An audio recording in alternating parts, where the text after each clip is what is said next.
2024년 3월 7일 말씀 묵상하겠습니다. 함께 기도하겠습니다. 주님, 우리가 겸손하게 섬기는 자 되기 원합니다. 한 영혼을 천하보다 귀하게 여기게 하시며 그들을 실족시키는 죄를 범하지 않도록 주여 우리를 겸손케 다듬어 주시옵소서. 예수님 이름으로 기도했습니다. 아멘. 오늘의 말씀은 마가복음 9장 38절부터 50절까지의 말씀입니다. 말씀을 함께 살펴보시기 전에 개인적으로 말씀을 꼭 읽으시고 묵상하는 시간 가지시기 바랍니다. 9장 38절입니다. 요한이 예수께 여짜오되 선생님, 우리를 따르지 않는 어떤 자가 주의 이름으로 귀신을 내어 쫓는 것을 우리가 보고 우리를 따르지 아니함으로 금하였나이다 라는 말씀으로 시작하고 있습니다. 요한이 누구입니까? 예수님을 가장 가까이서 섬겼던 제자 중에 한 사람이었습니다. 요한뿐만 아니라 예수님을 따르는 12명의 제자들은요, 다른 누구보다도 예수님과 가까이 있었고 또한 예수님이 행하시는 놀라운 기적을 누구보다도 더 가까이 보는 자들이었어요. 또한 예수님의 사역에 동참해서 더 많은 일들을 감당했고 예수님의 말씀을 누구보다도 더 알기 쉽게 가까이서 들을 수 있는 자들도 제자들이었습니다. 그러자 이 제자들의 마음이요, 좀 높아졌던 것 같죠? 다른 사람들보다 그 누구보다 우리의 방식이 옳고 우리가 옳고 우리의 주장이 옳고 자신들이 다른 사람들보다 훨씬 더 잘하고 있다는 생각이 그들 가운데 있었던 것 같습니다. 그래서 예수님께 이렇게 말하는 겁니다. 우리를 따르지 않는 어떤 자, 그가 주의 이름으로 귀신을 내쫓는 것을 우리가 보았는데 우리를 따르지 아니함으로 금하였나이다. 그렇습니다. 그들이 다른 누구보다 예수님을 더 가까이 섬긴다는 그 이유로 말미암아 다른 사람들을 금지시키고 다른 사람들을 통제하고 있습니다. 다른 사람들 위해 군림하고 있어요. 자신들이 더 옳고 자신들의 생각이 바르고 자신들의 방식대로 해야 된다라는 그러한 생각에 갇혀 있는 거죠. 이러한 요한의 질문에 대해서 예수님은 이렇게 말씀합니다. 금하지 말라. 내 이름을 의탁하여 능한 일을 행하고 즉시로 나를 비방할 자가 없느니라. 요한은요, 자신들의 방식으로 따르지 않고 주님의 이름으로 일을 행하는 그 사람들을 금지시켜야 되는 그러한 대상, 경쟁해야 되는 대상으로 보고 있지만 예수님은 그러한 사람들 역시 하나님의 나라를 위해서 함께하는 동역자로, 협력자로 보아야 됨을 말씀하고 있습니다. 우리를 반대하지 않는 자는 우리를 위하는 자다. 우리를 반대하지 않는다면 우리는 그들과 함께 협력하고 함께 동력해서 하나님의 나라를 세워가야 된다는 말씀입니다. 누구든지 너희가 그리스도에 속한 자라 하여 물 한 그릇이라도 주면 내가 진실로 너희에게 이르노니 그가 결코 상을 잃지 아니하리라. 그가 하는 어떤 일 때문이 아니라 예수 그리스도께 속해서 예수 그리스도의 이름으로 함께 사역하는 자들이라면 그들 역시 모두가 상을 받을 만한 그러한 자들이다라고 예수님이 말씀하고 있는 거예요.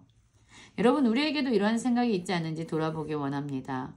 우리가 주님을 더 가까이 섬긴다고, 주님의 사역을 더 많이 감당하고 있다고, 주님의 말씀을 가르친다고 생각해서 내 방식대로만 이렇게 해야 돼라는 우리의 그러한 높아진 주장들, 그러한 주장들이 깨어지기 원합니다.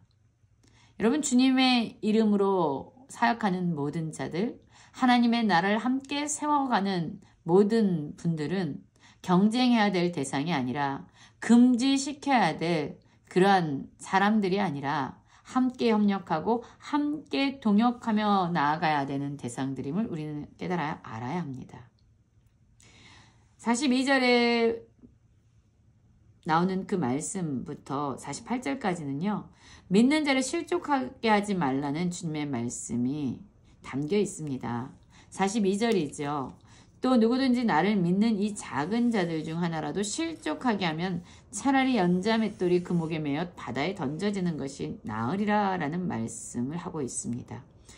예수님을 믿는 이 작은 자들 중 하나라도 실족하게 하는 그러한 일이 발생한다면 그러한 사람은 연자맷돌을 그 목에 매어 바다에 던지는 것 같은 그러한 책임을 갖게 될 것이다 라고 말씀하고 있습니다. 그렇습니다. 우리는요, 예수님을 믿고 예수님을 섬기고 있어요.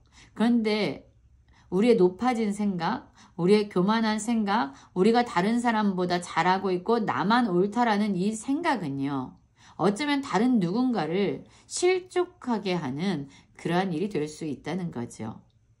우리의 손이요, 다른 사람을 섬기는 데 사용되지 않고 다른 사람을 지적하고 다른 사람을 통제하고 다른 사람을 금지시키는 나만 옳다라고 자기를 높이는 손이 된다면 여러분, 이 손은 분명히 누군가를 실족하게 할 것입니다. 또한 우리의 발이 다른 사람을 섬기는 발이 아니라 다른 사람을 짓누르고 다른 사람들을 위해 군림하고 다른 사람을 통제하려는 발이 된다면 그건 역시 누군가를 실족해 하는 범죄를 짓게 될 것입니다. 또한 우리의 눈이 누군가를 판단하고 누군가를 비난하는 눈초리가 되어진다면 여러분, 이 눈 역시 누군가를 실족하게 하는 눈이 될 것입니다. 다른 이를 섬기는 그러한 삶이 아니라 우리가 누군가 위해서 나만 옳다, 너는 틀렸다, 내 방식대로 해야 된다, 내가 너보다 더 낫다라는 그러한 교만함과 높아짐으로 나아가는 그러한 손과 발과 눈과 우리의 삶이 된다면 그것은 누군가를 실족하게 한다는 거죠. 이러한 죄는요, 반드시 찍어버려야만 하는 그러한 죄고 그러한 모습이라고 주님은 말씀하고 있습니다. 찍어버리라. 손이 범죄하게 하거든 찍어버리고, 발이 범죄하게 하거든 찍어버리고, 눈이 범죄하게 하거든 빼버리라 라고 말하고 있어요. 왜냐하면은요, 이 한 영혼을 소중하게 여기고 그들을 섬기는 그 일이 다른 어떤 일보다 더 중요하고 가치 있는 일이기 때문입니다. 스스로 높아지고 스스로 교만하여져서 누군가를 실족시키게 하는 그 일은 우리의 삶 가운데서 반드시 찍어버리고 반드시 제거해 버려야만 하는 그러한 일임을 예수님은 말씀하고 있어요. 하나님의 나라는 어떤 나라입니까? 지극히 작은 한 영혼을 천하보다 귀하게 여기는 나라입니다. 다른 이를 섬기기 위해서 낮아지는 나라입니다. 더 큰 자가 연약한 자들을, 지극히 작은 자들을 섬겨야 되는 나라이기 때문이에요. 스스로 높아지는 사람들의 삶은 반드시 누군가를 실족시킵니다. 여러분, 예수님은 이렇게 말씀하신 다음에 49절에 이렇게 말씀하고 있죠. 사람마다 불로소 소금 치듯함을 받으리라. 연단되어진다는 겁니다. 소금은 좋은 것이에요. 50절에 말씀하고 있습니다. 소금은 좋은 것이로되 만일 소금이 그 맛을 잃으면 무엇으로 이를 짜게 하리요. 예수 그리스도를 믿는 우리들은 이 세상을 살맛나게 하는 그러한 빛과 소금의 역할을 감당해야 하는데요. 이 소금은 나를 높이고 내 생각을 주장하고 다른 사람을 판단하는 그러한 일을 하게 될 때에 그 맛을 잃어버리게 됩니다. 그리스도인으로서 우리가 소금과 같은 삶을 살기 위해서는 우리의 삶을 통해서 지극히 작은 영혼을 소중히 여기고 그들을 섬기는 사랑의 모습을 통해서 소금은 맛을 내게 되는 것입니다. 너희 속에 소금을 두고 서로 화목하라고 말씀하시면서 예수님 말씀을 마치십니다. 여러분, 이 작은 한 영혼을 귀하게 여기고 그들에게 진정한 사랑의 섬김으로 나아가는 삶을 통해서 동역자로, 하나님의 나라를 세우는 협력자로 화목한 삶을 살아내는 저희 모든 성도님들 되시길 간절히 기도합니다.